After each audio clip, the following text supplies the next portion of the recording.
Dr. Raymond Moberly, Communication Styles, Tuning the Receiver. Like my previous speech on leadership styles, the communication style speech is a common element to several of the Pathways programs in Toastmasters. And in many of the paths, the leadership styles and communication style are both presented at level 2. So this is a topic you're going to hear again and again at Toastmasters. I truly hope that what I share today will be different and unique. Typical takeaway from a Toastmasters presentation follows the motion of what's in it for me, the W-I-I-F-M, the WIFM. Well, it usually is last in the speech, but here I am giving it to you up front. When you go through this exercise, which is something that I recommend, even if you're not going to build a speech on the topic, the exercise will identify the theme behind your communication style. Your style is uniquely yours. I don't think it's invariant. In fact, I believe that I could have specified a different set of survey results, answers there to get a different result if I had a particular style I was aiming for. As Toastmasters, we're continually growing and learning about communication, particularly public speaking. So I'd like to think that as we go through a lifetime transformation, that there could be changes in our basic style. You've probably noticed since you started coming to these meetings and hearing so many different speeches and speakers that there's some styles that hit you in the right way, that bond with you better than others. Now, according to public speaking expert Kayla Conley, know your audience rule that demands that you find common ground with your audience and see the world from your audience's perspective. Now, when we tune into a radio broadcast, remember the old time radio, the listener has to make the adjustment. What if it's not clear? Well, you might get in your car and drive closer to the transmitting station and listen on your car radio. But basically, if you can't get that signal in, it's up to you. It's your loss. A lot of important speeches are like that. You're not going to slow down the State of the Union any more than telling a disc jockey what records to play. You adjust the receiver to listen. But in one-to-one, point-to-point communication, ham radio, amateur radio is the proper name for it, it's equally advantageous when you're adjusting to adjust the transmitter frequency. Now that can get confusing if you're both adjusting at once. It's a fun activity, and if you work with amateur satellites, the transmit and receive frequencies are a little bit apart due to something called Doppler. Now, if you stick with me, I might explain that in a longer speech. But if you want a conversation on ham radio, you tune in on an existing conversation at a given frequency, find where there's some traffic, and then you insert, you jump in either when the conversation concludes or you at least wait for a polite break to interject, and you announce your presence, and the conversation will continue with you next. Maybe you'll speak to both people. Maybe you will pick up the conversation with one or the other persons after the first one leaves, right? So you'll choose there. When you wander around at a networking party, aren't you kind of doing the same thing? You look for people, you interject, and you carry on the conversation. Now you might say, no, when I go to a networking event, I only speak to somebody who's not speaking to anyone. I look for the person who's by themselves because I don't want to interrupt anyone's important conversation. Well, how's that working for you? Because that's only going to work up to a point. Interjecting is very key there. And it's a technique in the ham radio. Now, if you take a polite minute to listen to an existing conversation, you can tune your communication to match the receiver. Maybe you find yourself right next to an argument between two people. You can be the hero with the right techniques that not only help your relationships, but you might be in a position to diffuse some of the contention.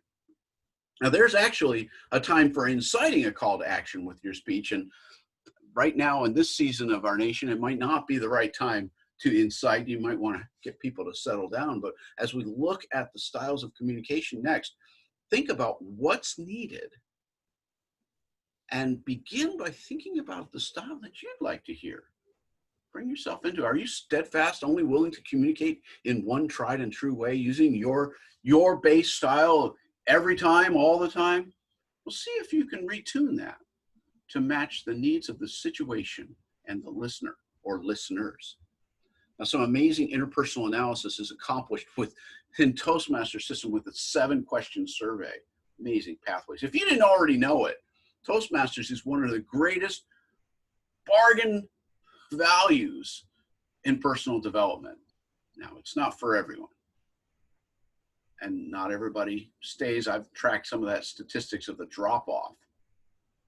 But I've only run into one Toastmasters member that wasn't really able to grow personally with the Toastmasters program. Fortunately, they kind of imploded as they left the club. But generally, this is a program that helps us to grow in our ability to communicate and relate to others. I don't have to sell it. You're listening to me right now. Toastmasters has permitted me to build upon my analytical, precise, exact, logical strengths. When the tasks call for me to be systematic, my engineering and scientific mind is well facilitated by the analytical communication style. At the same time, I'm learning the advantages from the other styles. Now, the analytical communication doesn't typically volunteer his answers and opinions. And actually, that's where I differ from the mold. Why is it? Think about this. Why is it that there's this reputation for silence as the analytical norm? Well, here it is. Uncertainty can slow communication. A tendency for perfectionism leads to slow and calculated expressions, and in the presence of uncertainty, there may be no communication at all. In order to make progress in the Toastmasters program, I had to relinquish some of that endless preparation that came with when I was getting ready to give a public speech. Now, the first year I taught my college courses, each lesson took me, well, it took me the whole day to prepare an hour lesson. Fortunately, my communication and my technical confidence both increased with repetition. Now, while it turns out that this cold, factual, antisocial style of communication is my primary armament, these other areas measure close behind. Let's look at them. I can pivot to being direct and decisive. I'm glad that's like the second strength. Growing up, I found myself to be driven to compete academically and in certain competitive games, particularly those involving mental skill and the application of chance. And this is not where I'm going to gravitate to, but I'm comfortable to be in charge and focused upon the goals and ambitions that apply to the entire group, at least to the best of my understanding. And the direct mode has a pace that is fast, efficient, sometimes busy and stuffy. This is not the style for every situation. And in fact, it has a detractor of being perceived as impatient, impersonal, and demanding. Now, communication merits a dialogue, and supportive and initiating styles seek to foster that with the other party. Supportive communication is calm, steady, sincere. It uses those listening skills, active listening skills. And in contrast, the initiating style, which can seem very superficial and shallow, you know, the salesman that initiates with a personal approach there, but in its own way, it's sociable, enthusiastic, and spontaneous. Now, you could say that these first two, analytical and direct, are task-oriented, and that the bottom two are people-oriented. But all communication is between people, even if the communication is formalized in writing or structural grammars like computer algorithms or process documents.